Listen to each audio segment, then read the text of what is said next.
ആകെയുള്ള 2 എണ്ണത്തിൽ ഒരുത്തനെ വെട്ടിക്കൊന്നത് എന്റെ മുന്നിൽ വെച്ച മറ്റവനെ കണ്ടിട്ട് ദിവസം 4 ആയി. പിടിച്ചോണ്ട് പോയതാ പോലീസുകാര്. പറ, അവനെയും കൊണ്ടുപോയി കൊന്നു. പറ മോനെ, നിനക്കും ഇല്ലേ ഒരമ്മ? പറ മോനെ. എന്റെ മോനെ വിടെ. പറ മോനെ.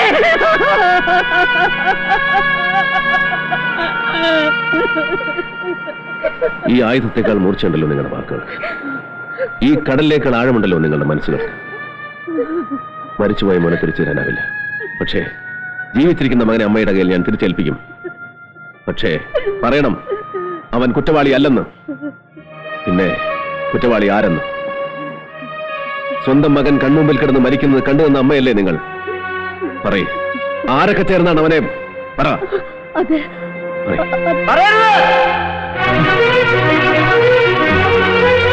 ഇവർ പറയുന്നത് വിശ്വസിക്കരുത്. ബാക്കിയുള്ളവരെ കൂടെ കൊണ്ടുവൻ കൈക്കൂലി വാങ്ങുന്ന ദുഷ്ടന്മാരാണിവർ. അല്ലെങ്കിൽ ആണെന്നും പെണ്ണെന്നും നോട്ടമില്ലാത്ത വർഗമാണിവർ.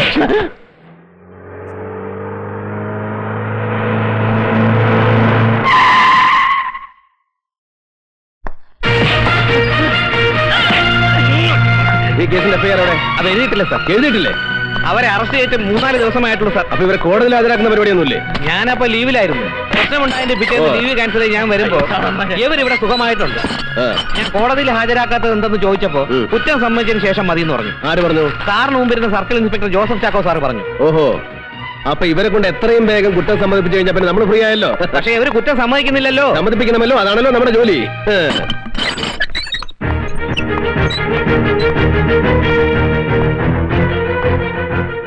ആണാണെന്നും പെണ്ണാണെന്നും നോട്ടമില്ലാത്ത വർഗമാണ് പോലീസുകാരൻ തന്നോട് ആരാ പറഞ്ഞേ? അങ്ങനെ തല്ലരുത്, ഞങ്ങൾ ഒന്നിനില്ലാത്തവരോ സാറേ. പിന്നെ ഉള്ളവരാരാ? എല്ലാത്തിനും ഉണ്ടായിരുന്നവരാരാ? മാർത്തണ്ട, സ്വന്തം സഹോദരങ്ങളുടെയും കുടുംബാംഗങ്ങളുടെയും ശരീരം കൺമുമ്പിൽ കിടന്ന് വെന്ത് നീറുന്നത് കണ്ടിട്ടും അത് ചെയ്തവർക്കെതിരായിട്ട് ഒരു അക്ഷരം പോലും പറയാൻ നിന്റെ നാവ് പൊന്നുന്നില്ലെങ്കിൽ ആ നാവ് ഞാൻ പിഴുതറിയും. സാറ് കൂടെ ഞങ്ങൾ തല്ലരുത്. സ്വന്തം ഭാര്യയുടെ ശവശരീരം ഒന്നടക്കം ചെയ്യാൻ പോലും കഴിയാത്തവരാണ് ഞാൻ. എനിക്കൊന്നും അറിയില്ല, ഒന്നും അറിയില്ല. ഒന്നും അറിയില്ലേ? എനിക്കറിയാം നിങ്ങൾക്ക് പലതും അറിയാവുന്ന. പറഞ്ഞില്ലെങ്കിൽ ദൈവത്തിന് പോലും നിങ്ങളെ രക്ഷിക്കാനാവില്ല. 12 വയസ്സ് പോലും തൊഴിലെടുക്കണ കയ്യ സാറേ ഇത്. കള്ളം പറഞ്ഞ കടലമ്മ പോലും പൊറുക്കൂല തരണ മനസ്സായത്. ഞങ്ങളുടെ മനസ്സിൽ ജാതി വിവാദം ഒന്നുമില്ല സാറേ. ഞങ്ങളുടെ മനസ്സുകളെ തമ്മിൽ പിരിച്ചു കളഞ്ഞു സാറേ, പിരിച്ചു കളഞ്ഞു. ഓമനം കടപ്പുറം സ്വർഗായിരുന്നു. ഞങ്ങളുടെ കൊച്ചു സ്വർഗം, കൊച്ചു സ്വർഗം, കൊച്ചു സ്വർഗം, കൊച്ചു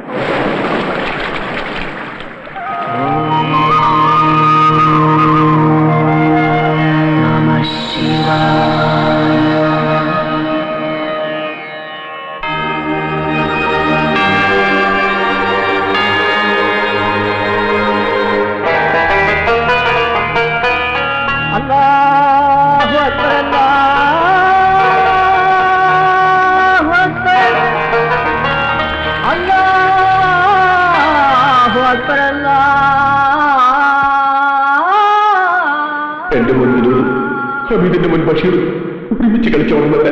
ബഷീറാണെങ്കിൽ മുമ്പില്ലാത്ത കുട്ടി. അവർ തമ്മിൽ ചേർന്ന വികൃതി പലതും കാട്ടും.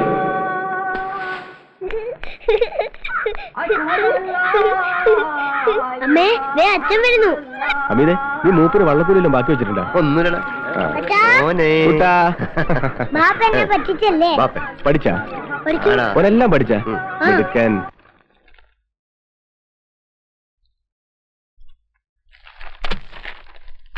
എടാ ബഷീറെ, ഒന്ന് കാണിച്ചു തരാം. ഒന്ന് കാണിച്ചു തരാം. ടീച്ചറെ, വിനോദ് നോക്കിയിരുന്നു.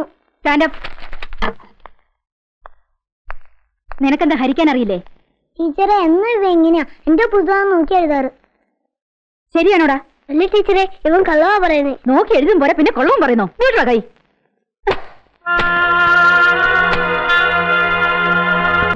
അയ്യപ്പോ സ്വാമി ശരണം, അയ്യപ്പ ശരണം, നെയ്യഭിഷേകം, നെയ്യഭിഷേകം,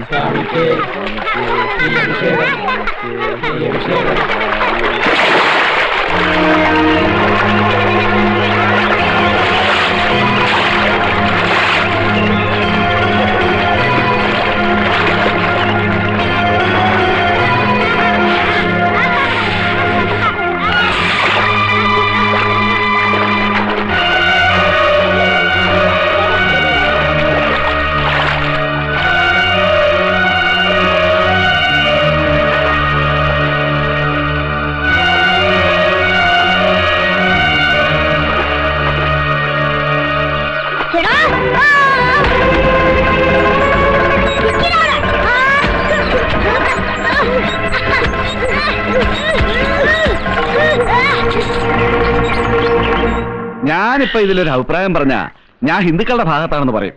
എന്നാലും പറയാനുള്ളത് ഞാൻ പറയും. പിള്ളേരാണെന്ന് പറഞ്ഞിട്ട് കാര്യമില്ല. ശബരിമലയ്ക്ക് പോകാൻ വ്രതം നോറ്റിരിക്കുന്ന ഒരു കുട്ടിയുടെ കഴുത്തിൽ കിടക്കണ മാല വേറൊരുത്തം വലിച്ച് പൊട്ടിക്കാന്ന് പറഞ്ഞാൽ അതൊക്കെ തെറ്റ് തന്നെയാ, പ്രത്യേകിച്ച് ഒരു മുസ്ലിം പയ്യൻ. മാപ്പിളെ, നിങ്ങൾ നിങ്ങളെ കാര്യം നോക്കും. ഒന്നും അറിയാൻ പാടില്ലാത്ത പിള്ളേര് വാശിന്റെ പുറത്ത്. എന്ത് പിള്ളേര്? അവന് നല്ല ബുദ്ധിയുണ്ട്, അതുകൊണ്ടല്ലേ പിടിക്കേണ്ടടുത്ത് തന്നെ അവൻ കയറി പിടിച്ചത്. വെറുതെ അല്ല, അവന്റെ ദേഹത്തോടുന്ന ചോര വേറെയാ. എടാ രാഘവ, പറയുമ്പോ അടച്ചു പറയരുത്. ഇസ്ലാങ്ങളായിട്ട് ഞങ്ങളും കുറെ പേര് ഇവിടെ ജീവിക്കുന്നുണ്ട്. മൊയ്തീനെ, നീ ഇപ്പൊ ഇതിന്റെ ഇടയിൽ ഒന്നും പറയാൻ നിൽക്കണ്ട. എന്നാ പിന്നെ ഇക്കാര്യം ഇവിടെ പറയാൻ വേണ്ട. എന്താ പറഞ്ഞാലേ ഒരു കാര്യം ഉണ്ടാ, ചിലർ എന്തെങ്കിലുമൊക്കെ പറഞ്ഞിരിക്കും. അത് കേട്ടിട്ട് ഇവിടെ ആർക്കും പൊള്ളണ്ട. ആഹാ, നിങ്ങൾ വെറുതെ കൂട്ടുകാർ തമ്മിൽ അതും പറയാണ്ട് നിങ്ങൾ നിങ്ങളെ പണി നോക്കി പോയില്ല പിള്ളേരെ. താൻ തന്റെ കാര്യം നോക്കണോ? ഇവനെയൊക്കെ പേടിച്ച് ഞങ്ങൾ കാശിക്ക് പോകാൻ പോലെ. അമ്മിതക്കട മോൻ ചെയ്ത് തെറ്റന്നെയാ. ആരെന്തൊക്കെ പറഞ്ഞാലും തെറ്റന്നെയാ. അതിന് ന്യായീകരിക്കാനൊന്നും ആരിവിടെ നിൽക്കണ്ട. അങ്ങനെ നിന്നിട്ടുണ്ടെങ്കിൽ മര്യാദയ്ക്ക് ഇവിടുന്ന് വീട്ടിൽ പോവില്ല. ഓ പിന്നെ അങ്ങ് ഒലത്തും. ഞങ്ങളുടെ കൈയൊക്കെ ഇപ്പൊ മാങ്ങ പറിക്കാൻ പോവും. വേഷം കെട്ടെടുത്താല് സർവ്വ എണ്ണത്തിന്റെ കഴുത്ത കിടക്കണ മാല ഞങ്ങൾ പൊട്ടിക്കും. എന്നാൽ അവന്റെ ഒക്കെ തല ഈ കടപ്പുറത്ത് ഉറും. തന്തയ്ക്ക് പറഞ്ഞവരാണെങ്കിൽ തൊട്ടു നോക്കണ.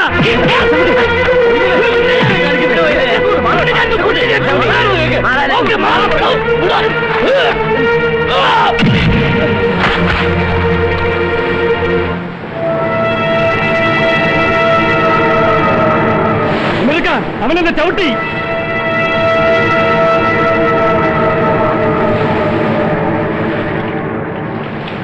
മോനെ, നാളെ നീ പണിക്കിറങ്ങുമ്പോ പെണ്ണിനെ മോളെ ശരിക്ക് കണ്ടിട്ട് പോന്നാ മതി.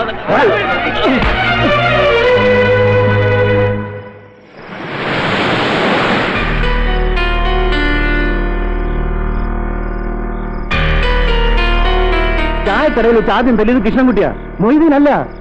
അത് കണ്ട് അമീറൊന്നും ചൂടായി. അതിത്ര കാര്യമാക്കാനൊന്നുമില്ല. താനൊന്നും പറയണ്ട. ഭാര്യയും മക്കളെയും കണ്ടിട്ട് പണിക്കിറങ്ങിയാൽ മതിയെന്ന് വെല്ലുവിളിച്ചമാരുണ്ടല്ലോ ഈ കൂട്ടത്തില്. അവരോട് മുന്നോട്ട് വരാൻ പറ. എന്താണ് ശ്രദ്ധിക്കുക ഇങ്ങനെ കാണിക്കുന്നത്? ഇനി ഇവിടെ ഒരു പ്രശ്നം ഉണ്ടാകാതിരിക്കാൻ വേണ്ടിയല്ലേ നമ്മൾ കമ്മിറ്റി വിളിച്ചു കൂടിയിരിക്കുന്നത്. അതിന്റെ ഇടയ്ക്ക് നിങ്ങൾ ഇങ്ങനെ വെല്ലുവിളിച്ച ദൈവത്തെ ഓർത്ത് നിങ്ങൾ പ്രശ്നം ഉണ്ടാക്കരുത്. ഞങ്ങളുടെ മക്കൾ തമ്മിൽ ഒരു പ്രശ്നമില്ല.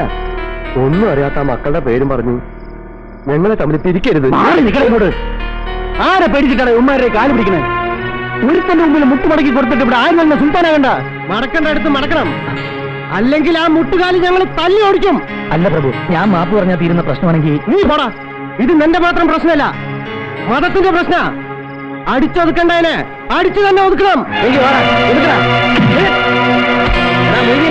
നിനക്ക് വേണ്ടി ഞാൻ അടികൊണ്ട് അടിക്കണ അവനെ. മുയിലെ ചതിക്കരുത്, കടപ്പുറത്ത് ചോര വിളിച്ചരുത്. ഞാൻ നിന്റെ കാല് പിടിക്കാം.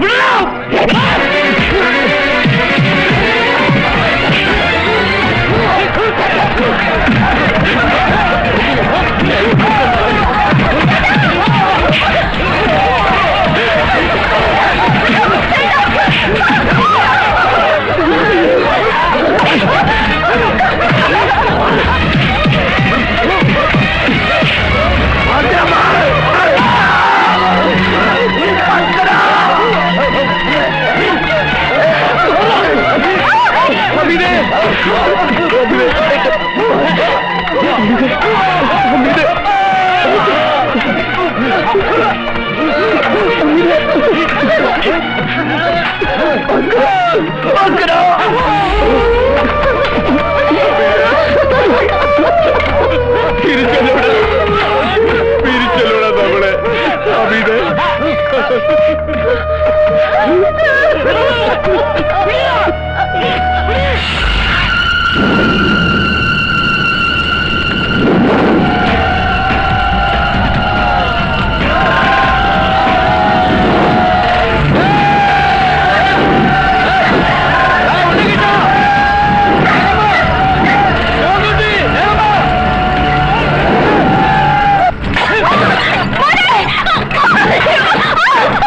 കൊല്ലിച്ചവന്റെ വീട്ടിൽ നിന്ന് കൊലച്ചോറുണ്ട് നടാ.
അപ്പോ നമുക്കിവരെ അങ്ങ് പറഞ്ഞു വിട്ടേക്കല്ലേ മാർത്താണ്ട?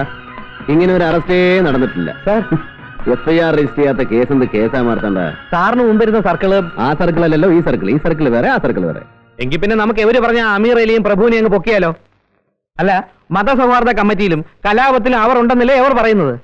ഇത്രയേറെ കുടിലുകൾ തീവച്ച് നശിപ്പിക്കാനും 8 എണ്ണത്തിന് ചുറ്റും വെട്ടിയും കൊല്ലാനും അവർക്ക് എന്ത് കാര്യം മാർത്തണ്ട? നിങ്ങൾ പോയിക്കോളൂ. സർ, ഈ അമീർ അലി ഒരു സ്ഥിരം ക്രിമിനലാ. കോളിളക്കം സൃഷ്ടിച്ച coast guard inspector Rajasekhar Nair കൊലക്കേസിലെ മുഖ്യ പ്രതിയാ. ഓഹോ, അപ്പൊ എക്സ്പീരിയൻസ്ഡ് ഹാൻഡ് ആണല്ലേ? പക്ഷെ പറഞ്ഞിട്ടെന്താ, പുല്ലുപോലെ ഊരി പോന്നില്ലേ? അതാ അവന്റെ മിടുക്ക്. അവന്റെ മിടുക്കോ അതോ കേസ് വായിച്ച വക്കീലിന്റെ മിടുക്കോ? ഏതൊരു സ്ത്രീയല്ലേ? അശ്വതി മേനോൻ. Yes, advocate Aswathy Menon. ഭാസ്കര,